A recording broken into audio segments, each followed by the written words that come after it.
y'all, welcome back to another video with laughs, gags, and gossip. Now let's get into the mess.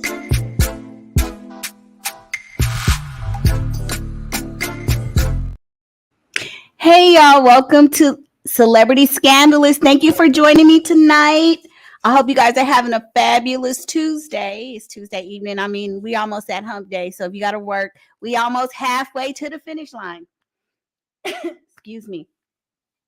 So tonight, you guys, as you can see the thumbnail, I want to talk about Monique. Monique and Daddy are trending, and I want you guys to jump in the comments and let's talk about it. Hey, Great T News, I have reached out to you behind the scenes, but maybe we could talk about it later. Maybe we can. I was wondering if we could do some co-hosting, if we could do a dual stream, but I'll talk to you about that later. But welcome to the show. Thank you. And can you guys hit that like button to get me in the algorithm? So Monique is trending, her and Daddy. And just to give a recap, I'm sure most of you have already know the backstory. Monique was on Club Shay Shay, and she was talking to Shannon Sharpe, and she went over a plethora of things. And then she talked about her relationship with her son. And one of the comments that she made was that previously in prior years, she wasn't really that interested in being a parent or doing mommy duties and everything. And she admits it. I mean, I think that's admirable for her to come forward because so many people tend to be in denial. But just hearing her say that, she was more interested in being on the red carpet, being a celebrity. I mean, that's really, really just sad because, being a parent to me is like the ultimate gift from God, and you should take it seriously because you are in control of somebody else's life, right? But not so much for Monique. So anyway, her son, Shalom, he came out, and I may be saying the young man's name wrong, and I apologize if I'm saying it wrong, but I want to go and kind of look a little bit at what she said. I'm not going to play the whole video because, YouTube is very weird, but and people have been playing it all day. So for most of you that are here, you probably already know what he said. But what I'm going to do is tap into a little bit what they showed on the Neighborhood Talk and listen to his response to his mother. It's crazy to me because Monique is out here mothering and parenting all of Black America pretty much, telling us don't wear bonnets at the airport, what we can and can't do. And here you having an issue with your son. And remember, D.L. Hughley kind of called it out too, right? Telling us don't wear bonnets at the airport. My babies. And girl, you got a whole son out here just lost. I mean, I'm not calling the young man lost, but anyway, let's check out this video. Okay, give me a moment. I got to share this.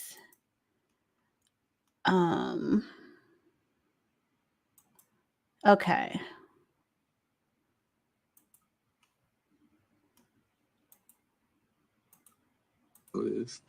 I wrote it all down so that way I don't go all over the place and get emotional or anything like that.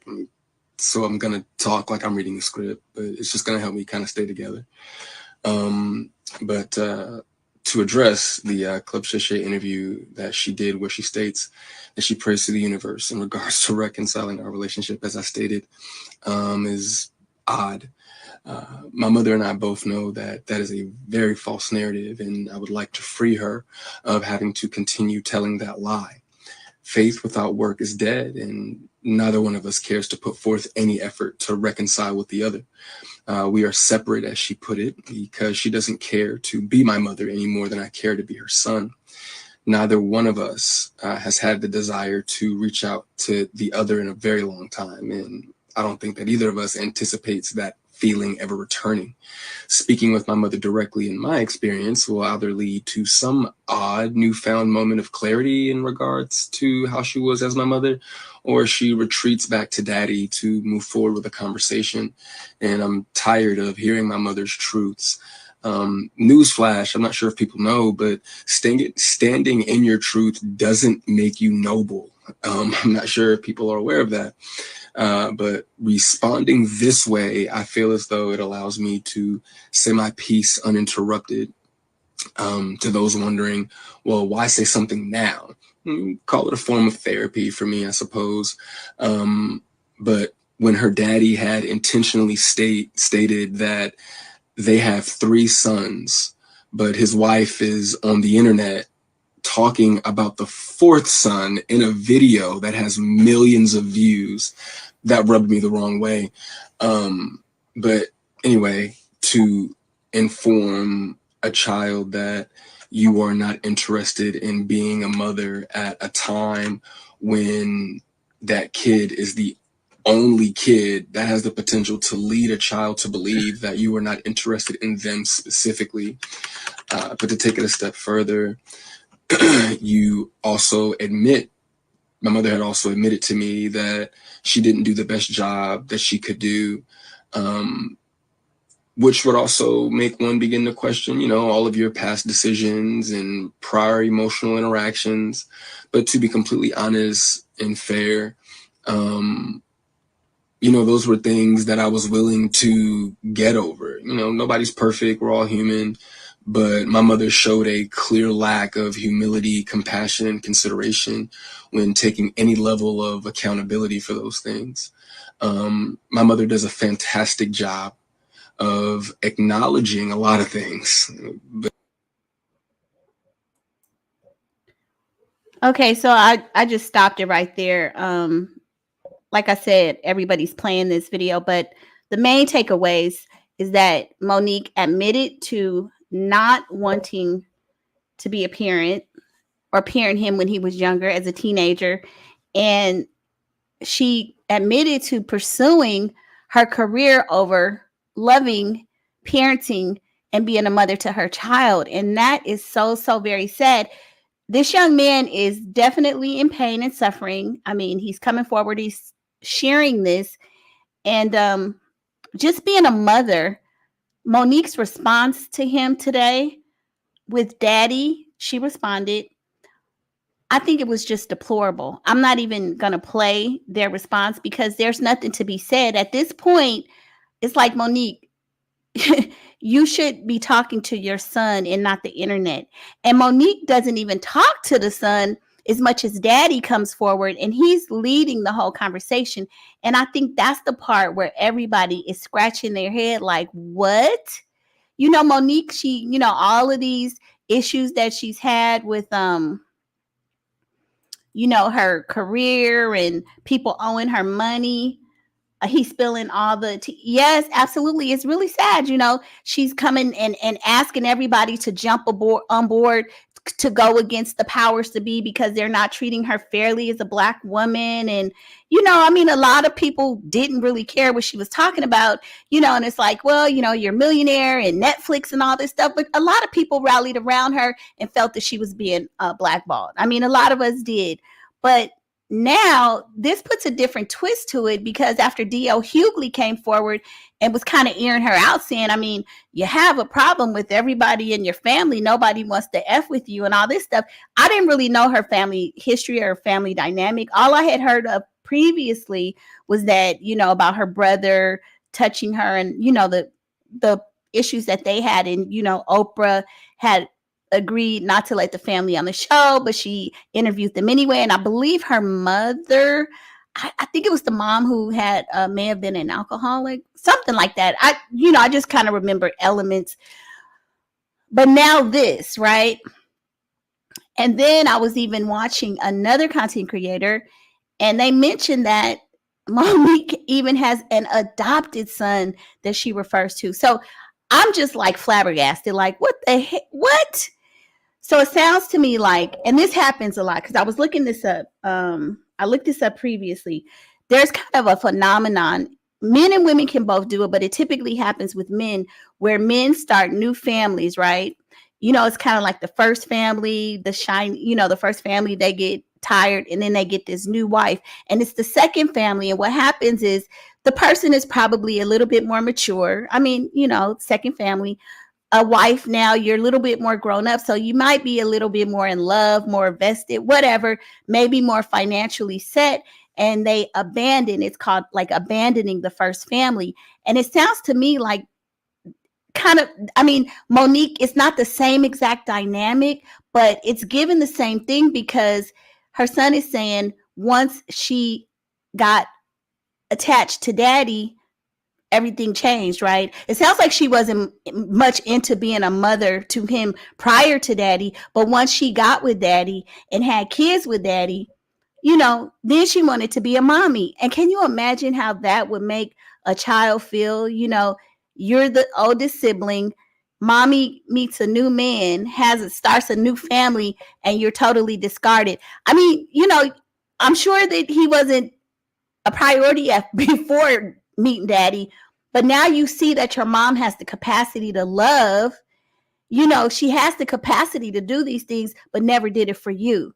And so it was just, I tell you guys, when I hear stories about people who hate being parents, that's why so many people are screwed up as it is. You wonder, where do these criminals start? What starts a person from being a bully, a criminal, and all this crazy behavior and mental illness? Because mental illness is either nurture or nature. You're either born with maybe, some chemical mental imbalances or how you were raised. And for her it's just amazing to me that she admitted that. Like, I don't even understand how you could fix your mouth and look at yourself in the mirror and know that you did this to your own flesh and blood, but be so into this new man. Come on, y'all got to jump in the comments and let me know how this happens, because I totally do not understand it. I am not married. I have a daughter, and I have been in long-term relationships. So I understand that, people talk about biblically, I'm probably saying it wrong, that you are supposed to submit to your husband. And I understand that. But looking at Monique, it seems to be a bit off. It looks like it's a little bit more than submitting to her husband and kind of a weird relationship. If you listen to how they refer to each other, the dynamics are all just off. She calls him daddy. He says he calls her mommy. Sydney, her husband, he said, so apparently her son, her bio son, which is Shalom, I hope I'm saying his name correctly, the oldest son, Sydney doesn't refer to him as his son, like he can't call him dad, which I understand when there's a step parent and all that. Although I do know step parents that allow their children, the step kids, to call them dad, mom, whatever. Some step parents actually adopt the kids. So it was very weird because Monique comes back and says, oh, you call him uncle. Okay, I've heard people doing that when there's a different kind of relationship, or these blended families. So he calls Sydney, her husband, uncle, but it's just weird, and then Monique calls Sydney her son. Sydney calls her mama, and she calls him her son sometimes. And so I'm like, what in the role playing Diddy freak off is going on here? Because this is all just sounding very clinical. Yes, he calls Eva. I'm reading Eva. He calls Sydney, her husband, which would be his stepdad, uncle. And then Sydney went on to say, I know your dad. Sydney went on to talk about the relationship he has with the son's dad, and that they have a great relationship. But all of these labels is so weird. And a lot of people have questioned Monique calling Sydney daddy. Now, I mean, there are some women that do it.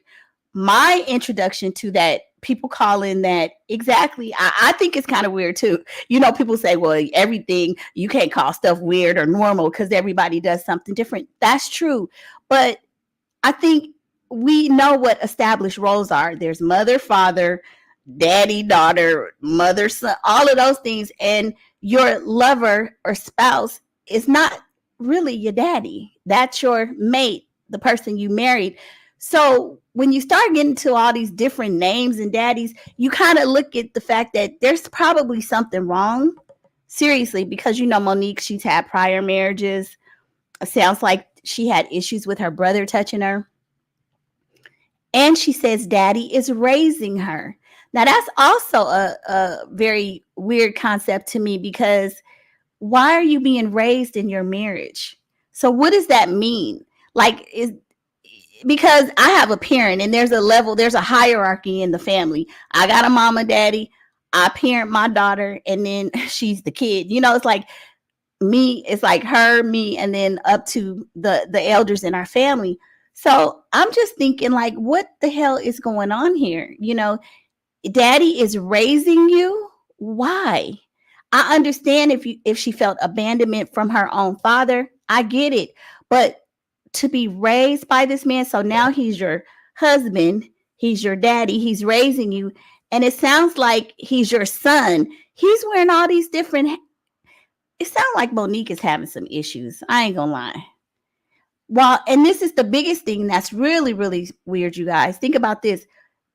All of this time calling everybody else my babies.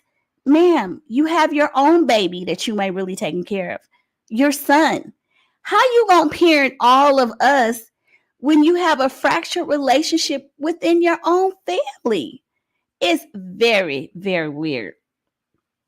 I have never seen, like, everybody keeps saying 2024 is going to be the year of revelation and things will be revealed. I mean, for so many years, like, I never even heard anything like this about Monique having situations with her kids, right? Because I knew that she had sons. I didn't even know it was all fractured like this. It was just, I couldn't believe it. She gets on here, she presents herself like she's so into spirituality, she's so enlightened, yet and still you have a son who is begging. I mean, I know when he was talking about it, he sounds like, he's accepted the fact that they have a fractured relationship. There will not be like a real close-knit mother son, and that he's accepted it. And that when his brothers, his siblings, when they have children, she will be a grandmother. But I will say that anytime you have a parent that's rejecting you or that has rejected you, there's always going to be a sense of loss, a sense of somewhat of an identity crisis. And you can say that you've accepted it, but I believe now, maybe he's gone through therapy, I don't know. But I find it hard to believe that he's okay with it. And I really say that because the fact that he spoke out after her appearance on Club Shay Shay with Shannon Sharpe lets me know that he's still bothered by it, because he said some of her comments really affected him. And I would think that hopefully this young man, because he has a daughter as well. I did see one child. I don't know if he has other kids, but because he is now a father, and he's probably, oftentimes, they say when you have situations like this, you either repeat the patterns of your parents or you do better.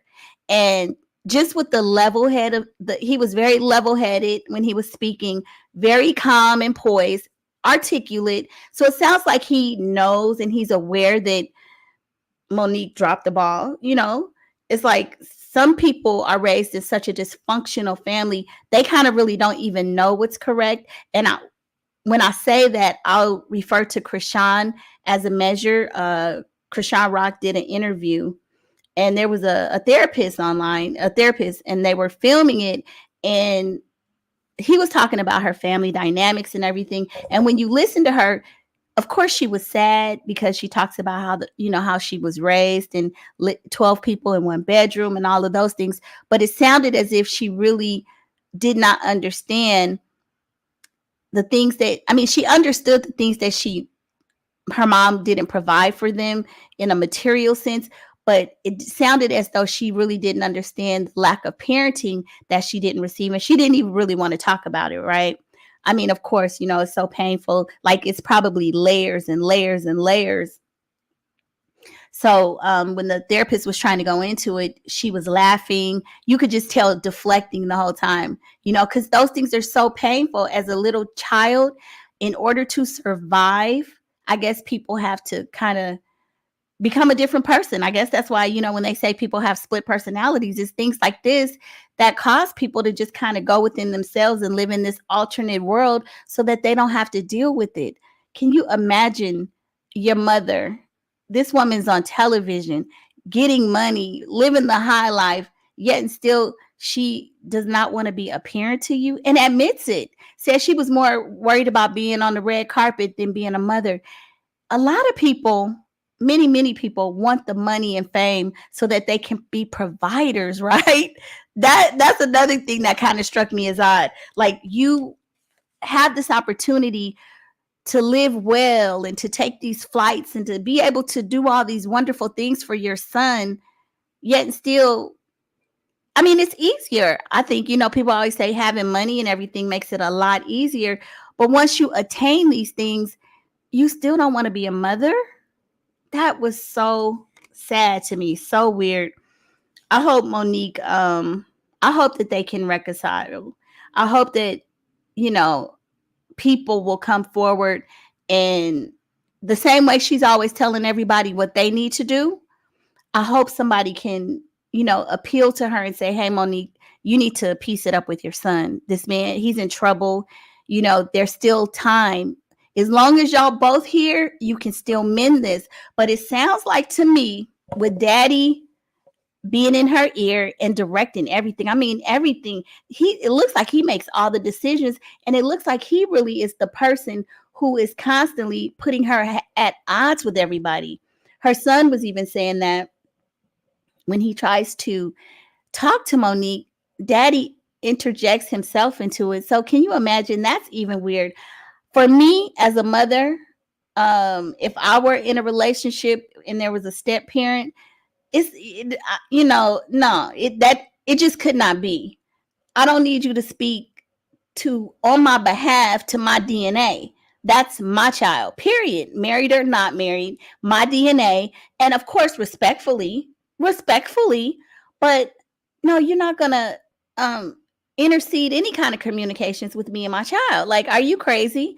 So it kind of makes her look really weird to me and odd. Why is this man talking about a fractured relationship that he wasn't a part of, and it's something that you did before you were with him? It's your fault. And then she talks about, oh, if he wants to, he knows he's an adult, and if he wants to make things right, and huh, yeah, he's an adult, but it's almost like you're not acknowledging the impact of your lack of parenting, how it has impacted him and the lasting effect it has had on him.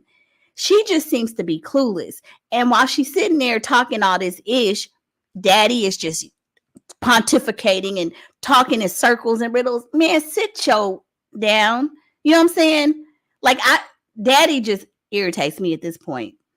It's really nothing for you to say. To me, I feel like daddy needs to be taken out of the equation. It needs to be some couch therapy, and it needs to be between Monique and her husband. And then, it's just, it was just so weird. So weird. She is not taking accountability. Everything that daddy says, that's what it is. Let me see. I had some notes. Talked about abandoned families when men do it. Dad speaks for her. Daddy speaks for her. Yeah, those are that's pretty much what I ascertained during their response or rebuttal. I just didn't even see why she would come forward and address the internet when she should be trying to have somebody talk to her and her son privately. I would be reaching out. For me, I would be sick if my kid was able to portray me that way publicly, privately even. I would be sick. Anytime there's something wrong with my daughter, if I'm at work or anything that bad that happens to her, I can barely function. That's how much of an impact it has on me. So the fact that she can sit up there for why are you addressing us, Monique? Why are you trying to deflect? And what are you trying to, you shouldn't even be worried about your public image and persona at this point. You should be worried about being a mother. But anyway, so that was Monique. I just thought it was crazy. Now the other thing, you guys, okay, I'm gonna play this video. So let me see it. Let me make sure I can do this right, because I keep messing this up. Okay, let me see. Share the screen. And I did this video today because they said Shannon Sharpe apologized, right? He apologized to um he apologized to Mike Epps. So I'm gonna just kind of give the backstory. So basically, you know, hey Mama G, how you doing? So basically, Shannon Sharpe, he has been blowing up after that Cat Williams interview. Like, I mean, I think it's probably at almost 60 million views now, and just over a month. I mean, he's like he's in the top 20 of podcasters now. Just everybody, like the top 20 of everybody, right? So the Shannon Sharpe show is just off the roof round. So after the Cat Williams interview, of course, Mike Epps, he was kind of laughing and making jokes saying, I'm a little jealous he didn't talk about me talking about Cat Williams, because he was like, I need the publicity. Anything that Cat Williams talked about, even though he was seeing something negative about those guys, it still got a lot of play, got a lot of publicity. So you know what they say, any publicity is good publicity, right? Even bad publicity. So he was just like, I wish he had got my name trending. So, it was kind of like in fun. And so I think last week sometime he did a show and he started saying, that who calls themselves Shay Shay, trying to say Shannon Sharpe was gay, and saying stuff like that, and saying that Shannon Sharpe had called him to be on the show, but he said no. So I mean, to me, I just assumed it was jokes, didn't put much into it, because he's a comedian and I've seen him live. Actually, he was in the Bay Area. Maybe me and my daughter went to see him, I guess in the summer. He was pretty funny. So I just thought it was, I assumed it was a joke. He did kind of go in on him a little bit and said, that he was gay and stuff. But the thing about it is, a lot of people have been questioning Shannon Sharpe's sexuality lately because of this guy that he goes to the games with, who sits courtside beside him. The guy who he goes with often is a well-known gay guy, and he's a stylist, and he takes him to the games with him. So the guy that he takes is a guy who was dating another athlete a few years ago and who outed the man, right? So he has a really shady past. So everybody's like, if he running around with this little dude, that must be his man. But it's something that people have been talking about for the last year or so, right? I have never heard it because I don't watch sports like that. What I've known about Shannon Sharpe is that he was always talking about he wanted to date Nicole Murphy. He was like, that's his ideal woman. If he could just get next to Nicole Murphy, he would be happy. So I never thought anything other than that, right? Well, anyway, fast forward, everybody's talking about him and that little guy. Of course, when you start doing numbers like he's doing on his show, Club Shay Shay, everybody's going to come for you. People are going to start looking into your past. People have been talking about it, but now it's on the forefront. It's on everybody's lips, right?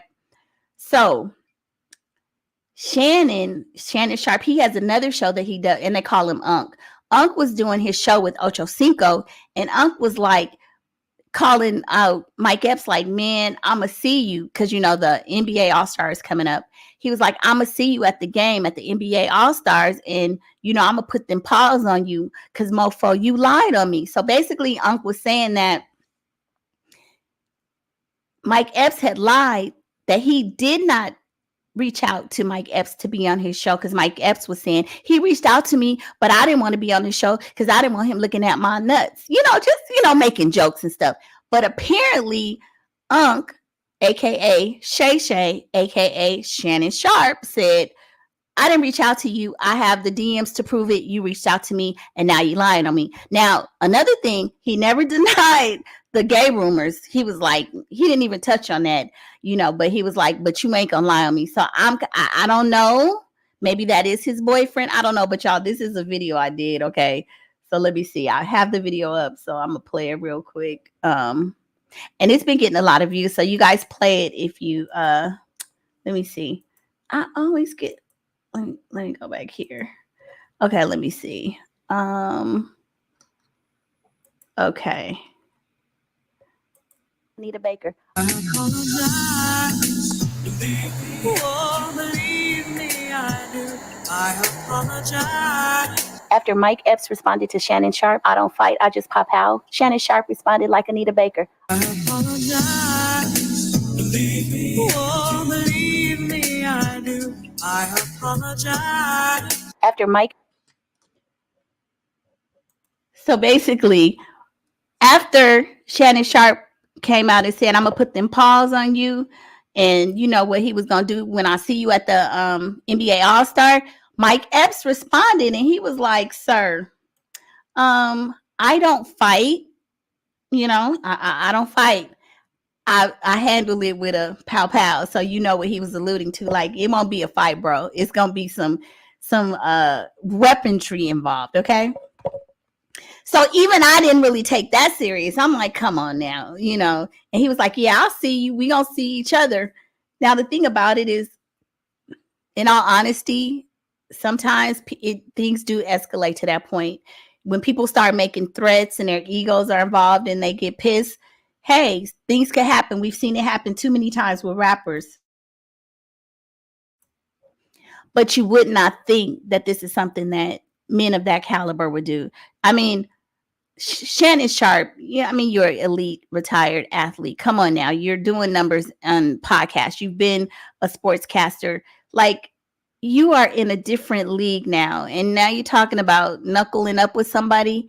It's just ridiculous. And you I think he's in his 50s now. Like, sir, you too old. I don't know if you got arthritis or if you have to use Bengay, but come on now. Seriously? Is that what we're doing? We are supposed to be the role models for the young folks. Come on, we're not fighting no more. We're not fighting. Anyway, so he apologized. So he, you know, after Mike Epps said, listen, you're not gonna run up on me without having a problem, right? So I thought maybe, and I was just joking when I did the video. I said when Mike Epps had him singing Anita Baker, I apologize. Well, y'all, the real tea behind the scenes of what really happened, you know, because Shannon Sharpe came and issued a public apology to the fans, as well as you know, to Mike Epps. And he let everybody know, he was like, oh, we're going to handle it like men. We will see each other, but we're going to have a sit down. And let me tell you something, just the anger that he had that night, if you saw the video, he was serious. He was pissed. He was like, I'm going to see you, mofo, and you lying. He just had a lot of energy, okay? And from what I'm hearing, Shannon Sharpe has like had some anger or some issues with some other folks in the past. But anyway, Shannon was serious. He wanted to put them paws on Mike Epps. Okay, so now they're both saying, so before the apology came, both of them, you know, they going back and forth. I'll see you and this and that, and I'm gonna do this. Now listen to that. We're gonna go to another YouTuber. His name is Carcino for Life. He's a fabulous he has a lot of information. He's connected to the entertainment industry. I think he used to be in boxing, but he knows a lot of people, and his videos are great. He always has like some behind the scenes information. So let me go to his video, and he's gonna say what really happened with oh, let me see, where's the video? Why Shannon Sharpe really apologized. Not because he was afraid. Again, like I said, I was just kind of kidding about that. But he goes into detail. Let's see. Give me a second, guys. Okay. So there. Okay. NBA All-Star game, right?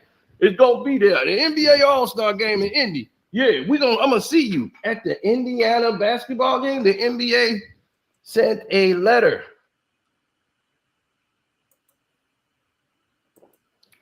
to the team of Shannon Sharpe, to Violator from Club Shay Shay,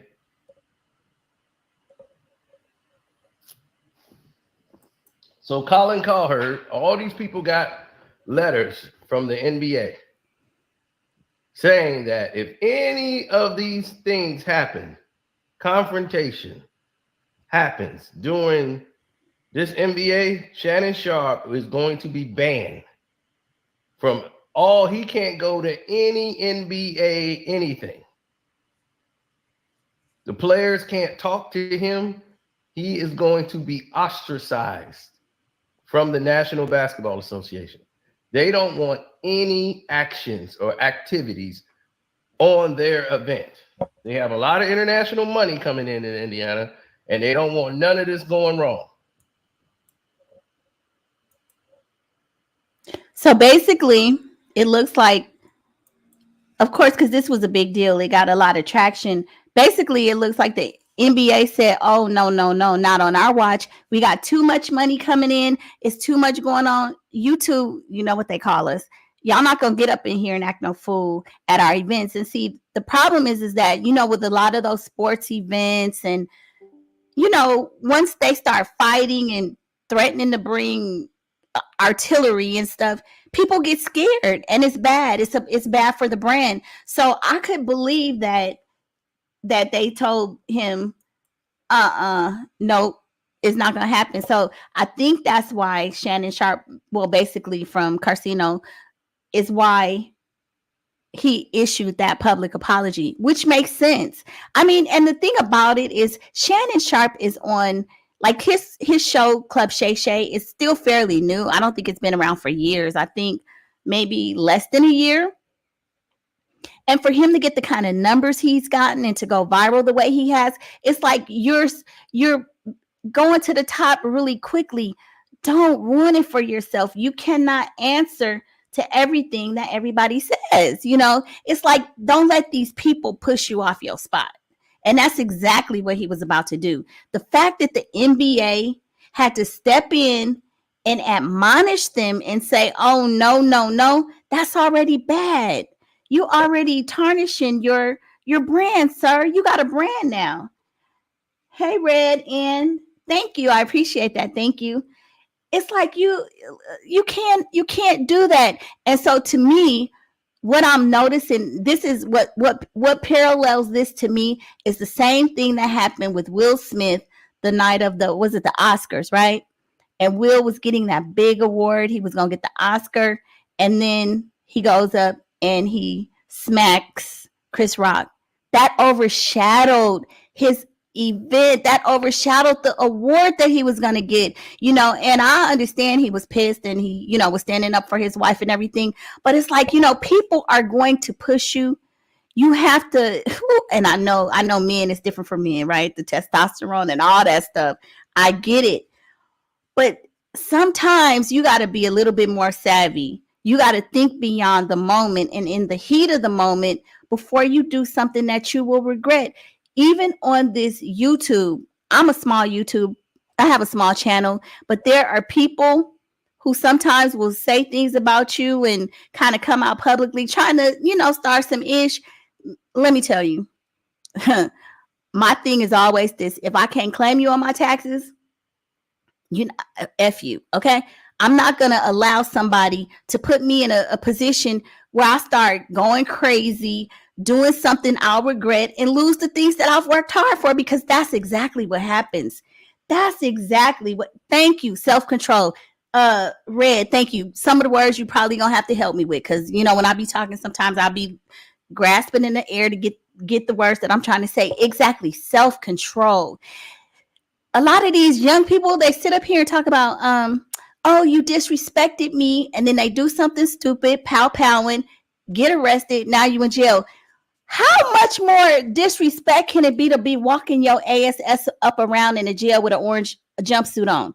So you would rather have one person put you in a bind because they disrespected you and ruin your whole life, walking around in an orange jumpsuit in a little cage because you felt disrespected?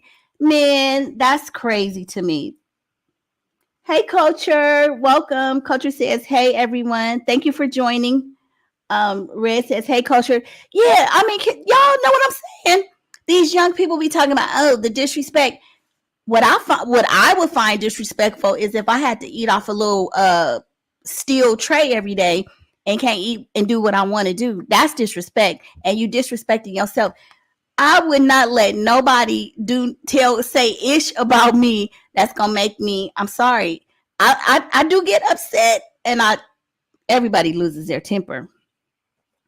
But when you think about it in the heat of the moment, you have to realize that there are consequences. You have to realize that there are consequences, and you got to control yourself. You have to control yourself, like Red said earlier, self-control. And that's the one thing that I do have. So Shannon Sharpe, he's been in this game. I'm not talking about just with this Club Shay Shay, but he's a commentator. You know, these men are going to do stuff and they're going to talk ish. Some stuff you just got to let it go. You know, they've been talking mess back and forth all the time. Look at, okay, another guy, Stephen A. Smith. You know, again, I'm not a real big sports person, but I've heard stuff about him. People come at him left and right. And they be tearing this man. They be ripping him a new a-hole, right? But, and he might be a little on the scary side too. I don't know, because sometimes he look like a little bit, you know. But this man makes millions. I mean, I think one time I saw something, and his salary is about $12 million a year, something like that. So I think Stephen A. Smith knows you could talk all the ish you want, but he's never gonna do something. And I think he's gotten into trouble for some stuff, but not to the point where you're gonna lose your career or lose your show or anything like that. You gotta think bigger than that. Why would you allow one person to disrupt everything you worked hard for? And then for him to talk about using for Mike Epps to talk about using, a pow. Come on, Mike. That's bad for your brand as well. We know you're a comedian, but your response when we are supposed to be role models for the younger generation, you don't revert to that. You are a man. You know what I'm saying? It's like when you a kid, you a young man, you might be hot-headed, but now at this point, you're not using logic. Thin skin is what they have. Exactly. Thin skin. Red, I'm not gonna lie to you. Last week, my manager said something to me. In the moment I was hot, but all I did was say, hey, I gotta go. I just, interrupted the conversation because I could feel my nose flaring. I could feel my blood pressure going up, and I could feel myself, not saying something that I would live to regret. In the moment, I had to tell my ego, you could be egotistical and talk some ish right now, and then in a minute you're gonna have way bigger problems. So be chill, walk away, disrupt this conversation, just put it on ice for the moment until you're not in a moment of being angry. And then, after I kind of said, hey, I have to go, we both kind of settled down and we were able to come back and have a better conversation. Sometimes that's what you have to do. And it's not swallowing your pride. It's making sure you stay good. Red said, still walking to the bank. Exactly. Walking to the bank. Yeah. A coach said facts. Red said, I did right. Because come on, Red. Now, what would I look like saying something in the heat of the moment? And then, because you losing anytime you going up against corporate, you say the wrong thing. Okay, ma'am, you got your little box over there. You got all your things. We'll escort you out. And then I'm up here looking stupid. The other person's still there. Now I got to worry about all the niceties that I have. Because my life, it ain't perfect, but it's kind of cool. It could be a lot rougher. I got a home, all those little things. So you got to be wise sometimes. You got to kind of step back and look at how is this really going to impact my bottom line? And I think Shannon Sharpe even said that. Catch me when I clock out. Okay. That's what, man. Now, when I was younger, that's what people used to say. They used to say, when people be talking crazy at work, like, yeah, let's see how you be talking once we off corporate, off this clock. And I remember I had one manager. I was working at the hospital, and he was a black guy. I was a black manager. They were both black, and they had gotten into a heated exchange. and these were both of them were managers though. And I think one manager called the guy. He said something crazy, an idiot or something. And the other manager said, "Man, I'm about to take this badge off, and then let's see what you." He said, "I'm gonna take this badge off, and then let's call me that again."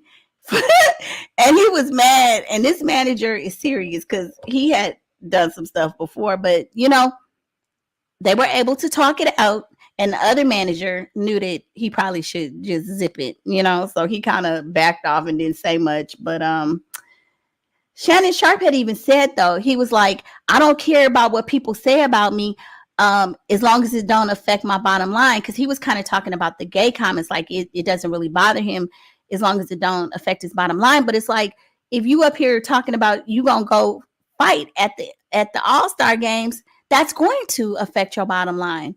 You on this big platform and people are hearing what you say. That is your brand.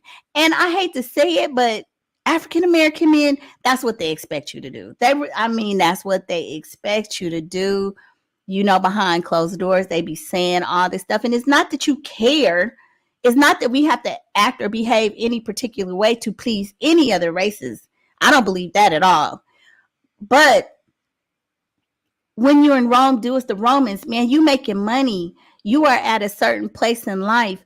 You can't go up into the NBA, into these places with all this money and these professionals and people, influencers, acting like this, bringing that hood mentality. And I don't even think Shannon Sharpe, I'm thinking he's not even really about that life. I don't know. You will be tested every day, right? Tested all the time.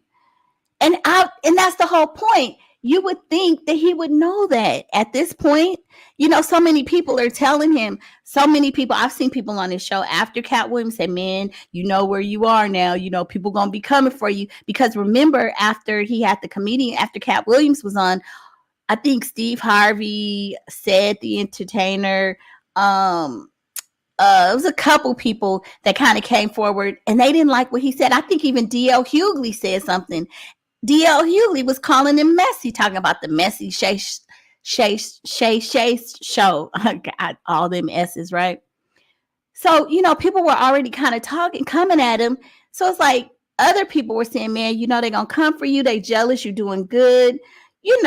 Just stay on your square. Don't let nobody get you off your square." And now this. So now after all of this, he's still going viral. And I don't think this is going to really have a huge impact, but it's a blemish already, because you got the corporate heads already shooting out emails and, and so sponsorships and stuff, they're going to be looking at you slightly different. This man, you can't contain yourself dealing with a comedian. Laugh it off. They done called you gay just because the man done lied and said that you called him to be on your show and you really didn't. And you mean this is enough to make you want to go fight the man? He's a comedian, so I think his response, it was an overreaction. Now, Red, what do you think? Do you think it was really the fact that he said that that Mike Epps said, "Oh, he called me to be on his show, but I said no because I didn't want him looking at me and all this stuff"? Or do you really think it was the gay rumors? Because see, even though he claimed that didn't bother him, I feel like it's more to it. Because of just the way he responded. I feel like that the energy he had was more than just, because he lied. Which, now he came forward and it looks like he really did not ask Mike Epps to be on the show, that Mike Epps had reached out to him. Now, the other part of that, okay, Red says, comedians do come for whoever and whatever is popping at exactly. He was just trying to make his name trend. And I get it. But I mean, and those jokes were easy that's another thing. Excuse me. Another thing is that Shannon Sharpe is trending for this little relationship or that little guy that he brings to the games. So, it's already out there. They're going to be poking fun at you about it. I mean, if you are, you are. Who cares? I mean, you powerful. You're influential. What they going to do about it? Can't nobody whoop you, and it's your personal business. But everybody's talking about it. So why did you get so mad because this man claimed that you wanted him to be on the show and he said he wouldn't be? And then Shannon talk about, my grandmama told me, don't chase a lie, don't chase a lie. Well, the gay part, is it a lie? I mean, well, I don't know. Because you sure didn't defend that. Not that you have to. So that was kind of weird to me. Because he has so much energy for that. I didn't ask you to be on my show, which, some people were debating and saying, well, the reason he was upset about it is because it kind of makes his brand look bad, like somebody didn't want to be on your show because of your sexuality. I guess I just thought most people would understand that Mike Epps is a comedian. That's it. People lie all the time, but he was sensitive about the joke. So yeah, I think he got a little bit mad in that, and I think also because Mike Epps went viral about it, because I mean, seriously, everybody's been talking about him. Somebody even said, I saw somebody saying that, and of course this is somebody's opinion. So if you saw Cat Williams on there, so Cat Williams was talking about Jonathan Majors, right? And he said, since when did a big nosed black dude, since when was that considered attractive? And so some people were saying he was insulting Shannon Sharpe right in his face. And if you go back and you look at the video, he points, and it's almost like he's pointing at Shannon. But I don't think he meant it like that. But it's almost like, Cat Williams, the man is very smart. So I don't think anything that he does or says is by mistake. It's more by design. And when he said it, he does kind of point, and then the camera does pan over to Shannon Sharpe, and he talking about a big nose and this and that, a big black. And I'm like, oh Lord, personally, I like him black. So, and they could have a nose too. I ain't tripping.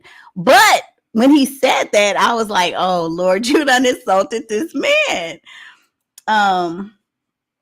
You said that's what everybody's saying.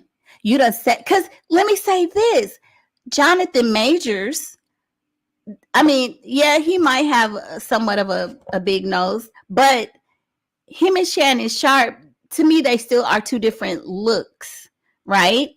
I'm gonna say Jonathan Majors, I don't know, because I saw him in that movie. Come on, Red, help me out. The movie he just did with the boxing movie, Creed 3. And I was never, because he used to be in that Kraft County show. My daughter used to watch that show, and I didn't really like him, but in Creed, I liked his acting ability. I mean, he was so intense, and like the way he bulked up in his muscles, and his acting was top tier. It really was. Like, this man was in character, and it's almost like there was a couple scenes where he goes from like just a soft, like a soft to almost evil, right? Oh, okay. Wait a minute. Red, now come on now. Stop. We ain't gonna be talking about people. Look, you said Majors has a big, and you put that in caps. Now that's not right. That's the problem I have on this. I'll start laughing and I can't stop, okay? You said Majors has big nose and lips. Now, I'm not going to really hone in on what you're saying because I'm dark skinned, okay? And I'm like Erykah Badu. I'm sensitive about my ish. I'm just playing. But Krishan was just calling dark skinned women ugly or whatever she said. So I don't want to feature shame, okay? Because some people might have big noses and big lips, and it's okay. It's okay. So I ain't going to talk ish about nobody. Culture says, I don't think he was talking about Shay. It's a true fact. Okay. But Shannon, okay, y'all, listen.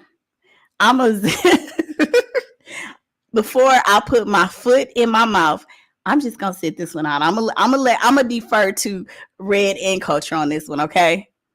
But now, Shannon, we cannot we can't escape the fact that Shannon does have a large, situation going on here. But that's all. That's all I'm gonna say about it. Because people get sensitive when you start talking about what people look like and colorism and stuff like that. Because just like, and I know I'm going a little off topic on this one though, but like Krishan was pretty much canceled talking about light skin versus dark skin. It's like, we have enough problems without the division in the culture. I mean, it's a fact. Let me see what Red say. He said it's okay. And you laughing. Listen, excuse me, you guys. People get really, really sensitive about that though. Seriously. I was on another panel. I sometimes go on Gigi's show, and I was saying I'm a more mature woman, so I've grown past the part of really caring about people talking about my color, being dark skinned or whatever. And I was saying that I really feel more for the younger Black girls, the brown skin girls, dark skin girls, because when I was younger, the comments that people would make, it did bother me. It affected me. It made me see myself as not as pretty. I was always told you're attractive for a dark skinned girl. I mean, I heard that. So I never grew up with a complex of being ugly, but just the tag in itself of for a dark skinned girl, it's like we have progressed so far beyond that. And I just don't want other young girls coming up to experience what I went through. I mean, now I don't give a damn. You can kiss the dark skin right side of my left cheek at this point because I know I'm okay. But that's after years of being grown and all this stuff. What about the young babies coming up? They don't need to hear that. We have enough of that. And then you got Black people talking about color. So what about the white people that's calling us the N-word? And they don't, you see what I'm saying? We do it to ourselves. Like, why are we doing it to ourselves? But that's a whole nother topic. You said he's arrogant. Okay, Red, who's arrogant? Shay Shay. Now, Shay Shay, this whole thing about him being gay, Shay Shay, I remember Shay Shay, Shannon Sharpe was talking about he wanted to get with Nicole Murphy. That was his dream girl. So that's what I remember. So I don't know about the gay part. I don't know where did that come from. Well, I know where it came from. Him sitting courtside with this little guy. But yeah, I don't. So Red, who are you talking about? Arrogant, Mike Epps or Shay Shay? Because I just saw Mike Epps at a comedy club. I'm in the Bay Area, and he was out here recently. And Mike Epps, his comedy is very he's harsh. He made a lot of jokes about, big women. I think he might even talked about dark skinned women. I don't know. Yeah, but his comedy is kind of brutal. Culture said she was out of order with that comment, especially since girl, speak on it. Okay. That's why I was like, well, but then again, I said, well, maybe her mom, maybe the drugs caused the discoloration for her mother. I don't know. But I thought the same thing. I was like, your mom is brown skin. So what are you talking about? And she made a couple comments. She also said, she did another video. I know she made 2 comments about dark skinned girls. You jealous and that's why you don't like yourself.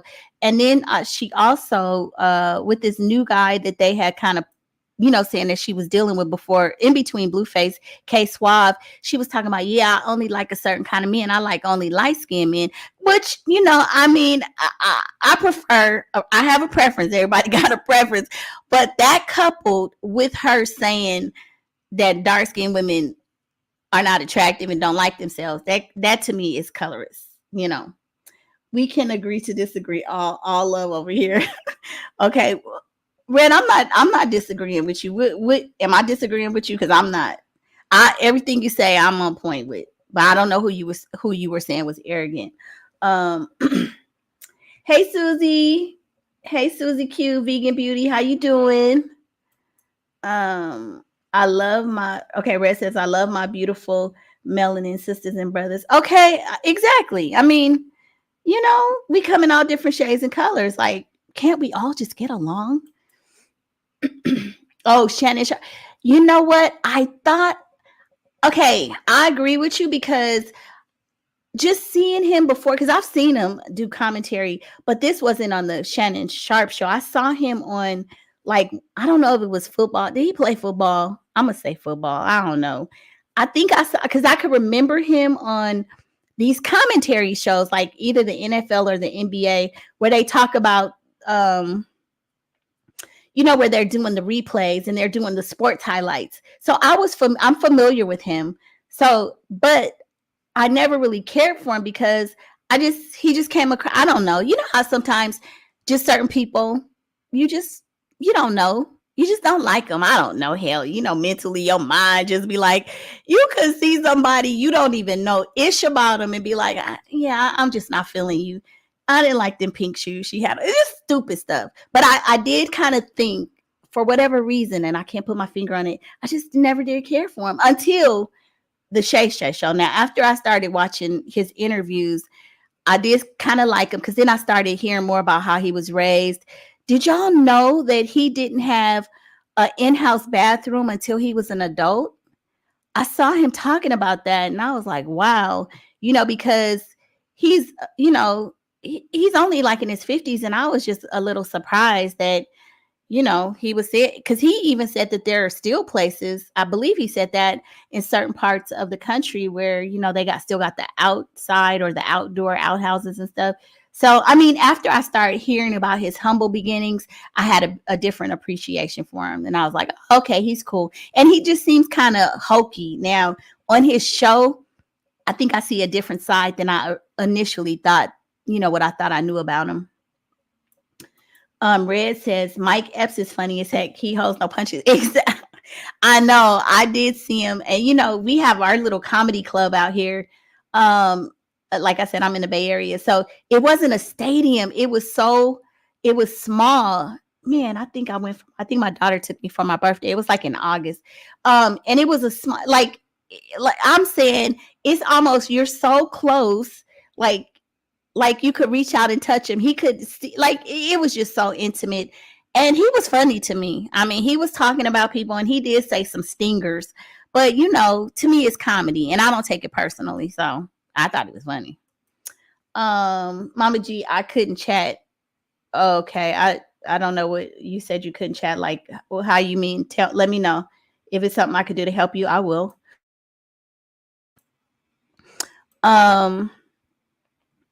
Oh, maybe are you talking about IG?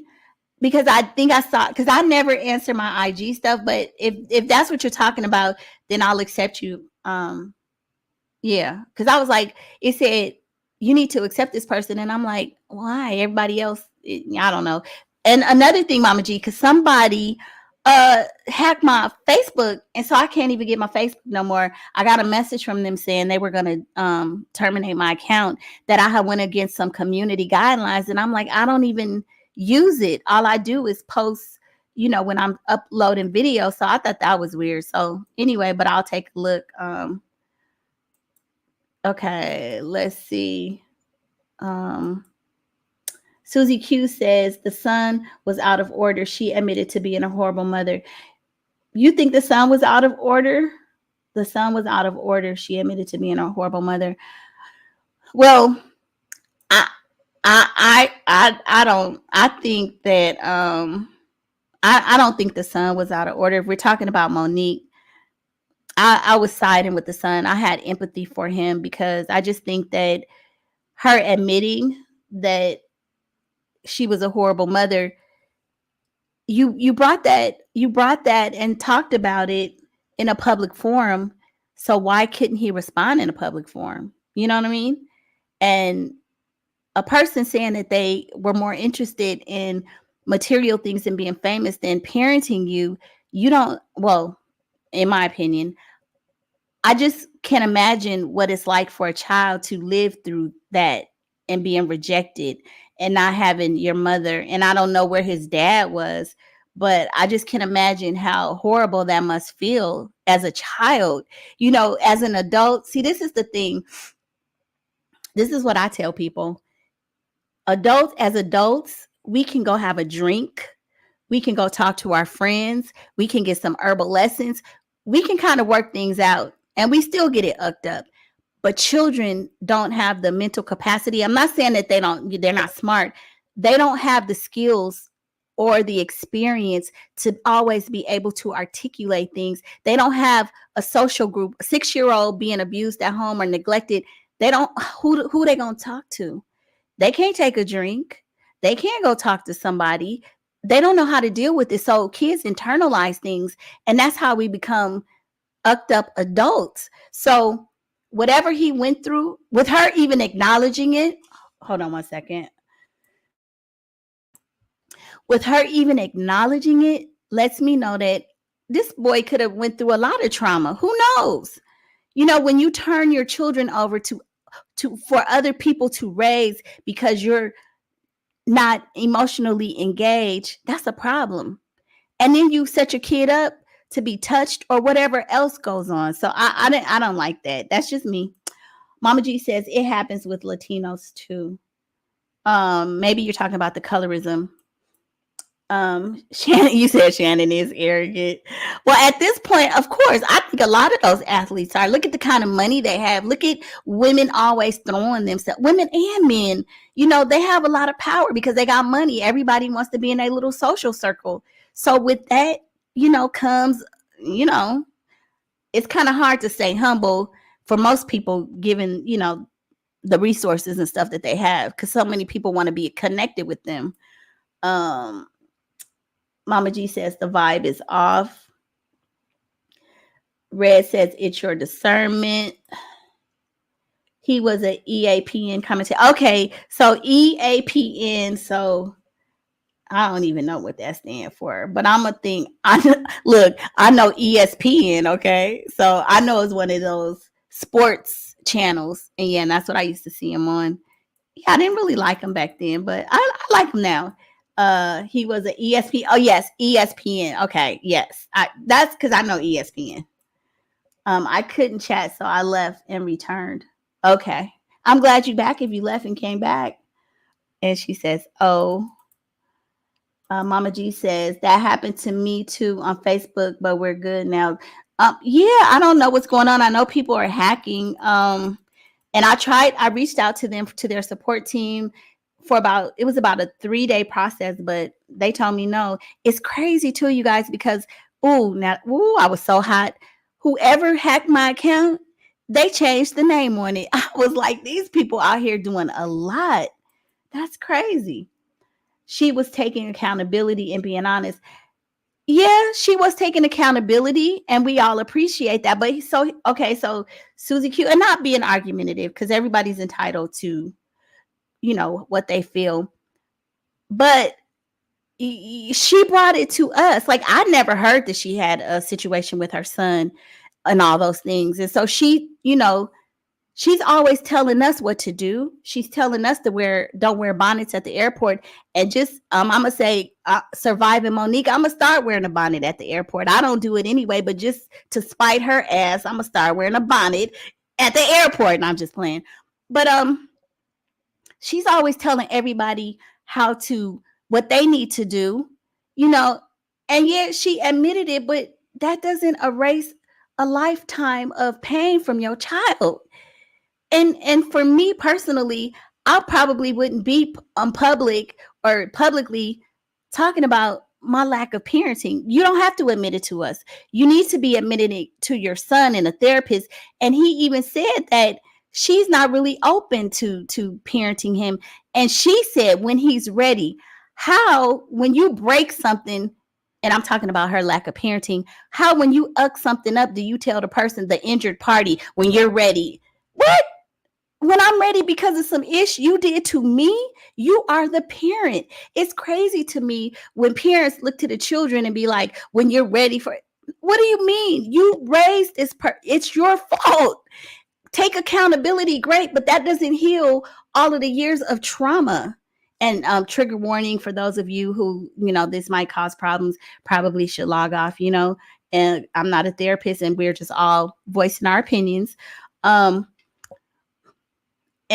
Red said he spoke his truth. Yeah, just like she came out and she brought it up. She's the one who pulled the scab. He said it bothered him when she made those comments. So should he not have a voice?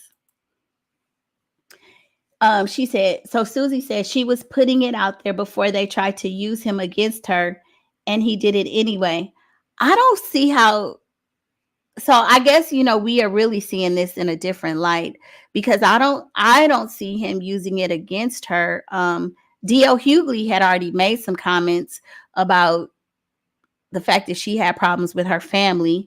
And I think Oprah also allowed her family to be on her show, The Brother Who Touched Her.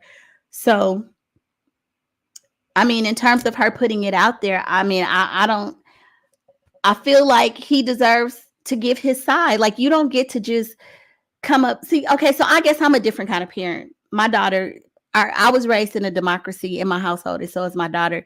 I'm a parent, but I'm not a dictator. And I want a whole well-rounded individual. And I want somebody to be raised that's strong, and to have respect for me. I'm your mother. I'm not God. And I love you, but I could be wrong. And I've done some wrong. I've had my hiccups as a parent too. Not to that degree, because there was nothing more important to me than raising my kid, period. That's my greatest accomplishment. I don't give a damn about I have a master's in cybersecurity. That's great. I mean, people, Black woman in cyber. Yeah, that means that's good.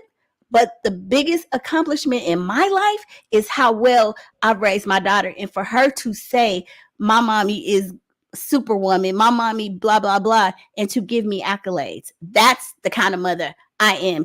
And I'm not saying everybody is like me. But this, saying you weren't interested, who the hell's supposed to raise your kid? That's why these men and young girls end up in jail or prison, because you wasn't interested in doing what you needed to do before they got there. And Susie, I'm not directing this intensity towards you. I'm just talking about a person talking about, I wasn't interested. I was more interested in being a celebrity. Who's supposed to? So when they go to jail, huh? So that's how I feel about it. Also, and you said they were going to use it against her. I mean, I don't really even know how to respond to that. Maybe somebody else can, because you dropped the ball, ma'am. She did. He was not the only kid who lacked a perfect parent. We all fall short. I don't think anybody is saying that. And like I just said, I've had my hiccups as a parent as well. But she literally came out and said, I wasn't interested. And see, here's the thing. It's one thing. First of all, when you put stuff out in the public, in the open forum, people are going to have opinions. That's just the way it is. If you don't want to be judged, you don't want people to talk about it, then you shouldn't talk about it either. But she brought it out there, okay? She put it out there. So everybody's going to see things through a different lens. I grew up with two parents, a stepdad and a mom, and not a perfect family, but pretty cool. And I'm a good parent, period. I ain't never been to jail, never been arrested, none of that. Not to say that I can't be, but I'm just saying. So from my lens and the way I was raised, I don't understand, unless you got mental health problems or something like that. I was raised to put your kid first. Everything, your kid, your kid, your kid. If you bring a child into this world, that's your responsibility, and you better take care of it. Same thing I tell my daughter, 23. I don't give a damn about nothing else. As soon as you bring a child in here, that's it. That's a wrap. There's no debate about it. You do what you're supposed to do, and I don't want to hear about it, period. I will be a support, but the minute you do something where you neglectful, we got a problem. I don't understand that. I don't, unless you have a mental problem. So for me, I see it through my lens, and I'm probably short-sighted because I don't understand it. I understand my grind was to take care of mine, sacrifice even dating, because I never wanted my daughter to say, "Mommy, he touched me." I never wanted to hear that. That, to me, that would be this. I don't know how I would live with that. So because of all the things, my standards, certain things I couldn't do. Sacrifice, yes. But once I became a mother, that's what I had to do. So I don't want to be judgmental, but I understand her child's perspective. I'm not really not trying to condemn Monique, but I do want to say I have more empathy for children because they didn't ask to come here. And once they come, it's your job to finish what you started. You had that child, you and the husband or man or whatever. That's your kid. Your kid. Don't come to me. I couldn't do that's what? That's on you. Sorry. Let me move on because I'm a child didn't ask to be here, so it's our job. That's what I think. And even the kids that are not mine, if they come within my proximity and I feel like they're not getting what they need, I'm the person to step in and help them. You know, I have been that parent. I was a cheer coach, so you guys probably could already tell. I was the parent that was involved in the activity, so I don't understand anything less. That's what you do. I worked, took care of my kid, cheer coach, PTA, whatever, because I knew that once my child got to be 18, 20, whatever, I would not be able to look at myself in the mirror and have somebody say, you mom, you didn't do your job. Now, me and her have some arguments about other stuff, but it wasn't that, you know? That's just, I mean, Susie says she was touched. She wasn't mothered to begin with, so I agree. He should tell his story. And I feel for her too, because so kind of goes back to, and I understand because I was talking on another panel, and that was my perspective. Monique has some challenges growing up, but when you can say that you were more interested in being a celebrity and having material things, that's kind of, I think what she articulated was that there was some awareness about what you wanted out of life, but you weren't thinking about your kid. And so, I mean, that gets deep because I'm not a therapist, but hold on one second, because I'm about to cough. Hold on. I have a little Chihuahua, and my dog, and I'm not trying to be arrogant, Red, don't say she arrogant because I'm not. My dog has flown to Virginia with me, okay? I accidentally bought an extra seat, and he had his own seat for a minute. Then they's like, ma'am, yeah, that seat is empty. You did pay for it, but he still got to go under. My point is that my dog I take care of my dog almost as good as I take care of my daughter. And that's a dog. That's a dog. The dog got to be fed. The dog got things that happen. He has to be bathed. There are things that go along with taking care of a dog, even down to getting to the vet and paying money that I goddamn don't have. But I got this dog, and that's my responsibility. I had to take him to get his nails clipped yesterday. I was scrambling, at work, just scrambling, almost late but a responsibility. And that's just a dog.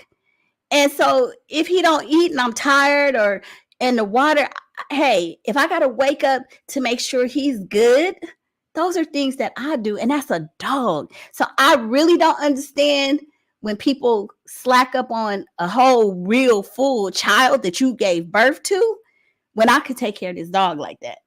I don't know. That's just my perspective. But he had no real reason for jumping online. He belongs in therapy. She didn't have no reason to jump online. She didn't even have to talk about it. She talked about it. I mean, yeah, she should be in therapy too. She's the one sitting up there calling her husband daddy. I mean, I kind of feel like she should be in therapy too.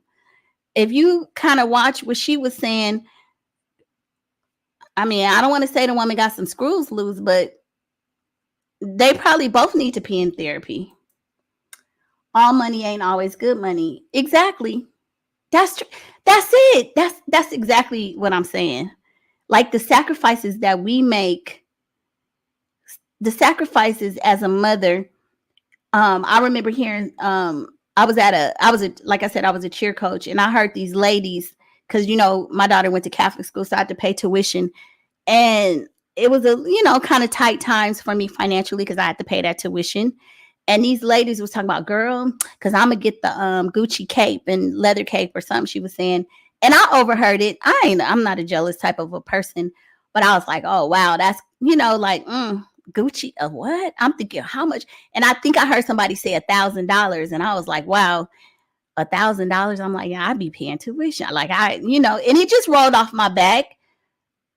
But to be honest, could I have gotten a $1,000 Gucci coat, Gucci cape at that time? Yes. But would I have been able to pay my daughter's tuition? No. So what was my priority? Tuition. And so that's all I'm saying. It's like the choices you make. We all want things, I mean, and like you can always put yourself first. But when you become a parent, you have to parent your child. I don't know no other way around it. Red said ESPN. Yeah. What have we been saying? I knew it was ESPN. Susie said the bonnet thing pissed me off when she said that. I said I'm gonna protest her and I'm gonna start wearing a bonnet in the airport. And that's another thing. I think that's another reason why people are just so taken aback with this new information that has come up about her, is because you've been up here bashing people for bonnets and all this other stuff when you got your house ain't all in order either, ma'am. Like, like people have discussions and then, we all have our opinions, but she saw a woman in the airport that was minding her own business and then decided to go and tell all of us as Black women, we need to do better. Don't come out the house like this. Huh? And it's okay for her to tell us where we're wrong and we need to fix ourselves up and we ain't loving ourselves. It's my sweet babies, my sweet babies. But ma'am, we up here asking you questions. What's up with you and your son? Why you calling this man daddy? Why Sydney all running half of your relationships in Hollywood? What's up with that? But she's above reproach. Don't ask me nothing. She can speak down to you, but you can never speak up to her. No, ma'am. Susie Q, you're right. But why didn't she talk about this before now? Okay. Exactly. Yeah. It's sort of like she talked about the brother and the touching. I feel like Red that was kind of like something that she really didn't excuse me, that she really didn't expect to come out. And maybe after she was on, Club Shay Shay, or, going on to Club Shay Shay, she kind of knew, at like Cat Williams, how much publicity he got. Maybe she kind of said, oh, snap, maybe I better, but yeah, why wasn't this a topic of discussion before? Hell, you was talking about Oprah. You've been talking about Lee Daniels. You've been talking about Tyler Perry. What about your son? Like, you got some other stuff to focus on as well, right? That's what I'm thinking. My relationship with my DNA, the person, my mini me, the person I love more than life, the person that God blessed me to be a parent of, would be way more important than half the stuff that she is out here putting out in the universe. I know her money is important. And see, that's the thing. Money. And she's supposed to get her paper. But, I just think a lot of people see Monique different.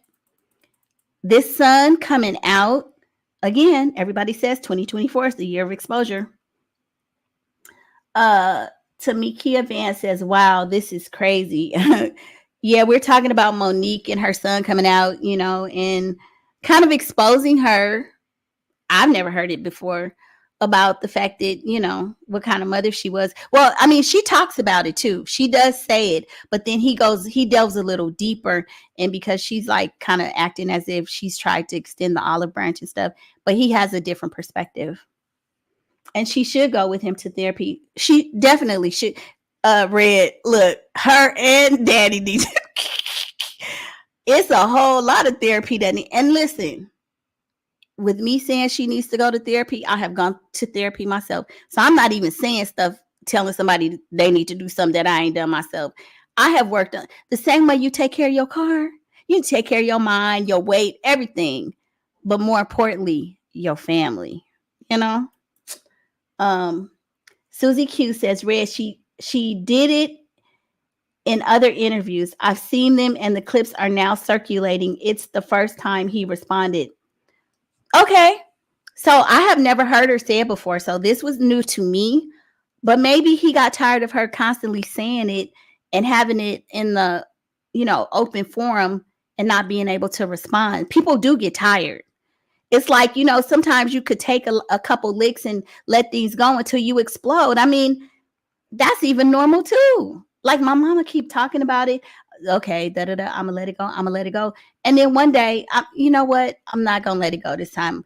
I'm gonna meet you just where you at, and I'm gonna talk about how I feel. What's wrong with that? You said she done said it multiple times. So to me, even means he has even more temperament. If he's not said anything before, if she said it, let me see. You said she did it in other interviews. So when you say others, I'm gonna think that means multiple.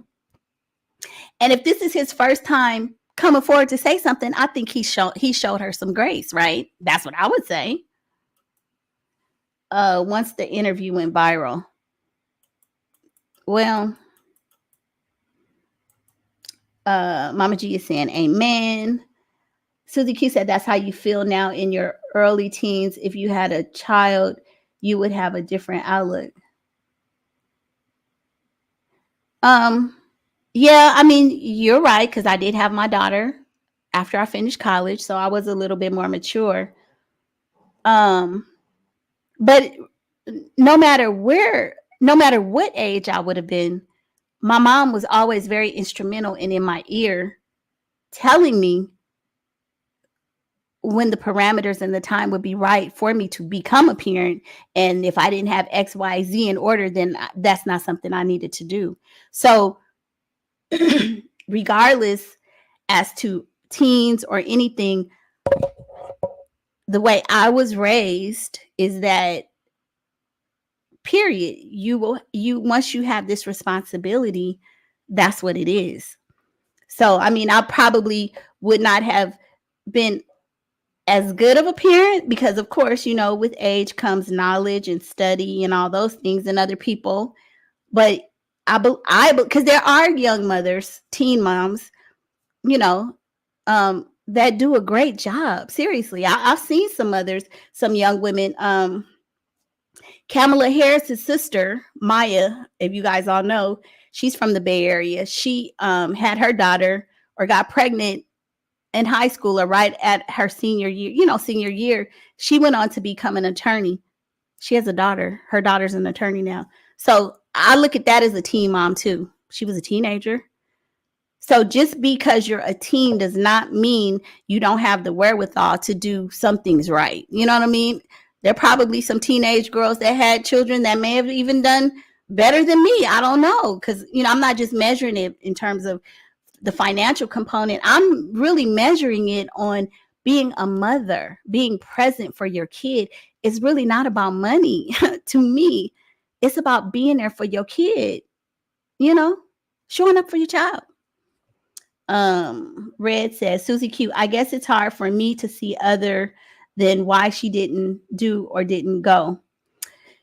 Especially Red, I'm kind of not kind of agreeing with you. I am agreeing with you because I feel like because of her career, she was afforded the financial stuff. I'm not saying she was rich, but in comparison, and I could be wrong, but based on, when you think about a celebrity lifestyle, it's not like she's some struggling mother, homeless and living in a tent or something like that, right? And then being a celebrity, you have ability, you're connected probably or have resources to people with money because you're kind of in that circle. So the fact that some of the things that most of us worry about, financials, was possibly alleviated for you, to me makes it even, it makes it worse to me. That's just me. A lot of women weren't interested, but they don't own it. They push it off to the dad.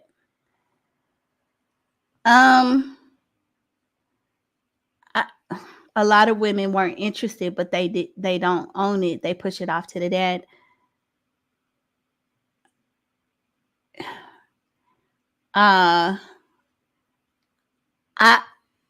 Some women, and I do now, and I'm not going to get too deep on this either. I hear what you're saying. personally, and I don't mean to be like a gender bias or nothing, but from my experience, most people that I know had a harder time, male or female, when they didn't have the mom's nurturing or love. Unfortunately, and I forget the percentages of households that are headed by single mothers. Unfortunately, and even if you look at the court system, they generally will, for the most part, mothers usually get primary custodians, become primary custodians, or the custodial parent, mothers, right? And that's been throughout the history, because there's a belief that children, from birth on, and we do our anatomy is designed to even feed them. Kids need their moms. They need both parents. They absolutely need both parents. But as a society, we've learned that the mothers are probably the most, typically the ones that are doing most of the raising now.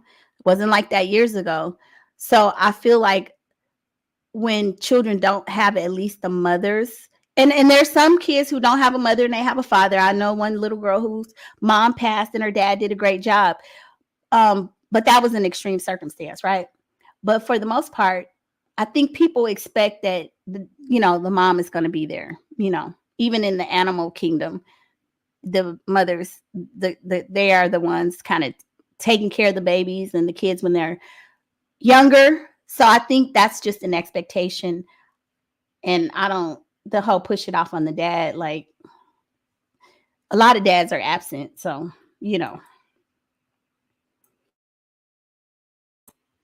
Unfortunately, the number of parents who feel that way is dwindling. That's sad. And that's probably why we have so many kids that are incarcerated or, going out committing crimes and getting into drugs, you know?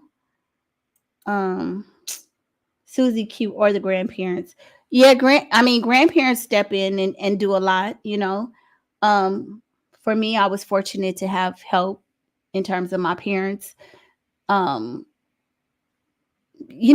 With like drop offs at the babysitters and my daughter's dad. I was not married, but my daughter's father was a part of her life. So, she had both parents. It's just not us as a couple later in life, early on, yes. But, it's called unconditional love for your child. Yes, that's it. Like, what my mom used to say when I was growing up, she would say, you got to put that child first. She would say, don't have a baby. She used to tell me, till you ready, because she said, once you eat, you fed. But if you have a baby, you got to make sure that baby eat first. That's your job. So that's kind of the way I was raised. So that's, Mama G says red and yes. And some women just don't have that. Yeah, you know what, Red, that's true, because I saw something one time where they're talking about, they were doing an experiment with gorillas. I think it was gorillas, either gorillas or monkeys. I'm gonna say gorillas. And they study how when the babies are born, the maternal instinct, and usually, I think the percent, of course, it was like 90% of them. Of course, when the baby is born, it's bonding. There's a bonding time and they do what they're supposed to. But then there's a small percentage who they will reject the baby. They don't bond. They will walk away and not even make sure the baby is taken care of. So they study that. And so they noted that that's also, it happens in the human, with humans as well, But usually the mother, they don't really talk about how the fathers bond with the babies. So it's accepted that it will be the first bonding is with the mother.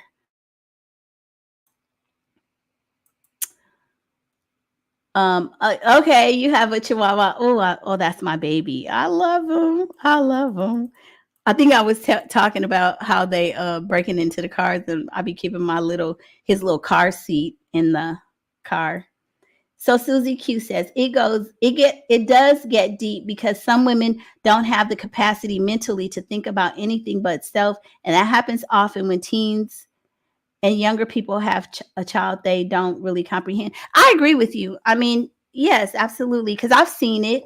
I've seen, some of the moms who just mentally they're not there. And I understand that. But she didn't say she had a mental problem. She said she was more focused on her career, which means she made a choice. So young ladies, like again, when I think about Krishan, I think Krishan has some kind of she's mentally stunted or some developmental. She got something going on. I look at her as having a mental something, which is why, she what we see of her online and how she's taking care of that baby. Sometimes people are questioning, but Monique doesn't present that way. Monique presented as if she just had bigger and better things to do. That's how she kind of framed it. Red said, you said right, almost as good as your daughter, unconditional, and that's your job now. Yeah. I mean, why people haven't, I read something, it was so sad, it broke my heart. Somebody said this, it was a thread about people who were abused. And I guess, I don't know if the parents, I forget what kind of abuse it was, but one person wrote, they told their mother, if you never really wanted to be a parent, like, why did you even have me? I guess the mother had, and I'm laughing. I'm not laughing like it's funny. It's just like it's unbelievable. Like, huh? Like, why'd you do it? And so, because the person was saying, because their mother really did not want to be a parent, she suffered a lifelong, just all kind of problems. So it's deep. I don't know. It's just sad. It's sad. A's. Susie Q says she does. Red says Susie Q, bingo. Selective memory. Selective memory. For who, Red? Monique. I definitely do see her different now. Didn't hear this before. Me too. Girl, don't tell me about my bonnet. Okay. And don't call me my babies. No, you got a baby that you need to be talking to, and it ain't us. Therapy is a great thing. Yeah, it is. It is. So I went to therapy. I told y'all, like, I did say I'm crazy, but seriously, I went to therapy when my daughter went to college, because it was like I said, see, that's another thing. I'm probably the flip. I'm the flip side of Monique. My whole identity was tied into being a mother, And so when my daughter went to college, it was like, I got that, like some people get, who am I? What am I here for? Oh, because I had been so used to being some people call it the soccer mom. So we just gonna say the soccer mom, up at 6'5", the sleepovers, making sure they get to cheer practice, all of that stuff, basketball mom. So once your kids go off to college, that empty nester stuff, it's like, seriously, if you spend all your life overachieving, excelling, job, this, that, taking care of kids, projects, we got to get an A in this, baby, and then your kid, because you want them to go to college, and then they make it to college, and you're like, yes, job not done. But all of a sudden, it's like they're gone. And all that energy, your day-to-day is always about doing for your kid. Then it's like, who am I? So that's when I went to therapy, because I was just like, I don't know. What am I supposed to be doing now? I don't know. Who am I? Okay. So Susie Q says, I think in general, if you had kids early in life, say 18, then kids at 40. I definitely think it would be a big difference. Like I think Susie, you came in late, because I was talking about the abandoned family syndrome. They talk about men who have the first family versus the second family, and I said oftentimes when you're younger, the second family, you're more mature, you're more financially set, so a lot of things change, and that's why often men will be more into the second family. But the first family, the first set of kids feel abandoned, because like sometimes the fathers are not interested anymore. So I did talk about that. Susie says, I love that you said that, because she wasn't mothered, Yeah, I mean, I do understand, I understand her. I do understand her side. I think I'm just more empathetic for the son. I mean, I think both of them need therapy, you know.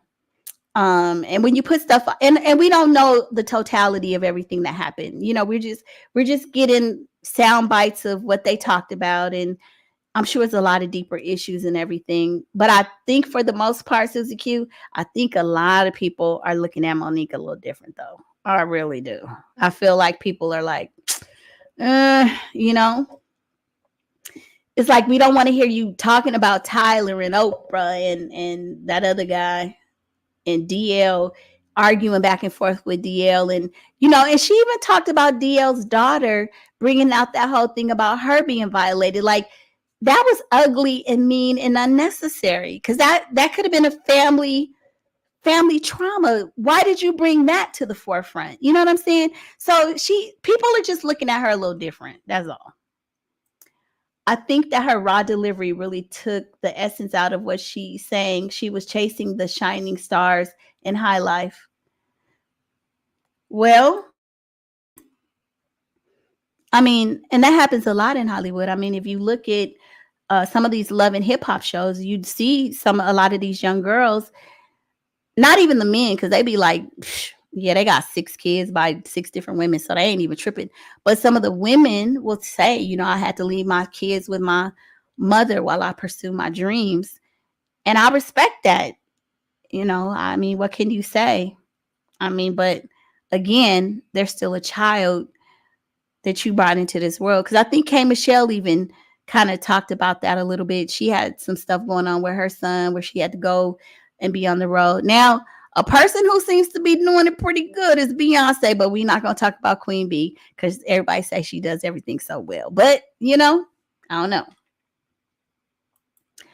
When I say push off, I mean emotionally, they neglect the child. They do everything financially, but she are emotionally absent. Yes, I agree. I think a lot of parents do that, and men, yes. Maybe that's why God stunted her career. He knew she needed to get that. Ooh, see, that could be. But let's hope that, hopefully, since all of this is coming out, because she is the mom, you know, maybe I think, and to be honest, I think Sydney is not helping the situation.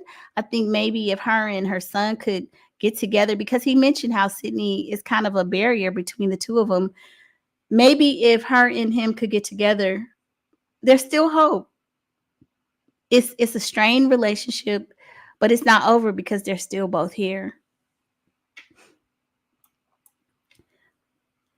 Now, Susie, Susie, now look, you've been debating me on this all night. You don't flip the switch and say she definitely, Monique has, what you say? She's off. She has a mental problem. That's what I was saying, girl. Now you gonna sit up here and look, Red. I hope you seeing this. All of a sudden, she agreeing with us. Okay. All of a sudden, Susie is like, she off. Susie, I mean, yeah, that we knew she was off. That's what we've been trying to tell you, girl. We knew she was off. Wait, maybe you talking about, let me see. I think Susie is, okay.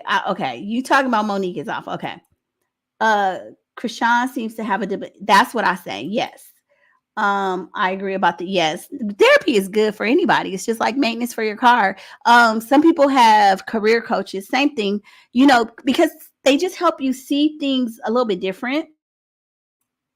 And half the time, but y'all, you know, my therapist, that lady, so you only get so many sessions, right? You know, and so mine was really, you know, was just like, kids gone. What are you going to do? What's the next phase of your life? My therapist, child, I almost ended up giving her therapy, you know, because I was older than her. Actually, she hated her job. I was like, ma'am, every time we have an appointment, you're a no-show. You're not going to work. Something's wrong with you, boo. So it was kind of funny because she kind of laughed, you know, but yeah. Sydney needs to mind his business. Yes. I think Sydney is a cause of a lot of her relationships that have fallen out. Susie laughing. Yeah, girl, you done got up in here and defended that woman. No, she nutsy, crazy as a Bessie bug. You up here laughing now. She done gave me a run for my money knowing the whole time Monique a little touched upstairs, girl. You knew it. But anyway, I'm going to end on that note. That's a perfect place to end with Susie Q giving me a little grace. Thank you for allowing me to go back and forth with you and not, us not, just allowing us both to have our opinion. And the only reason I did get intense, because, I just get hyper when I talk. That's like I told you when I was talking to my manager why I had to interrupt myself because, she be like, you're getting a little bit excited. And it's not like anger. It's just like, hype when you talk like, but Susie, so I appreciate the conversation, the back and forth. And you said, yes, love you too. I love that where it's just from a place of, agree to disagree. But at the end, it's all love because you knew and Monique is crazy. Mama G says, thanks for encouraging me to work on my page yesterday. I enjoy you. Listen, are you up? I mean, is it going up? Or did you get it up and stuff? Mama G, get that page together. And Susie, I don't know if you're interested in doing YouTube, but you should be doing it too. I tell everybody because you find your tribe, you find people. And for me, it's fun. Not the live so much because I'm an introvert, but I like to do the videos. If you guys see my videos, I like to I'm a creative. So I like to, do the voiceovers and stuff, but I'm getting better. Like I said, you guys being here, talking to me and kind of rooting me on and going back and forth. It's really helping me. So I appreciate you guys. Thank you. So you said you got some up. And you said, my tribe is not fun. This is my guilty pleasure. Well, it's your guilty pleasure, but probably, believe it or not, you're helping somebody. And with your YouTube channel, you'll be surprised. Like, I listen to some content creators. If I'm having a bad day at work, I look forward to hearing their voices because it helps take me out of whatever I'm going through sometimes. So you'll be surprised how people will, what you're saying and your topics will have them laugh or whatever, and they start to look forward to hearing you. So, get out there and do it. Because even if it's one person that you touch, it's important. Even if it's just one person. So I'm going to say thank you to Susie Q, Mama G, and Red. Thank y'all for being my co-host tonight. This was fun. I dang near losing my voice. You did your first today?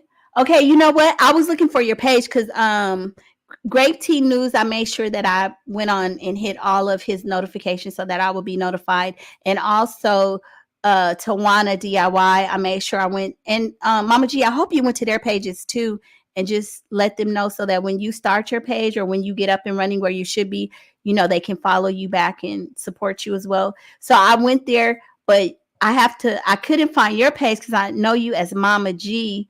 Okay, Bobby Blessings of Sacramento. Okay, that's one. Let me put this up here. So anybody that's listening, I know everybody's leaving now, but please go support Mama G's page, which is Bobby's Blessings of Sacramento.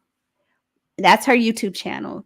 So are you visible though? Let me see. While I got you on here, I'm going to get off in 2 seconds, but hold on real quick. I'm going to see if I can see you. It is Bobby's Blessings. Because I think when I went before, you didn't have no content up.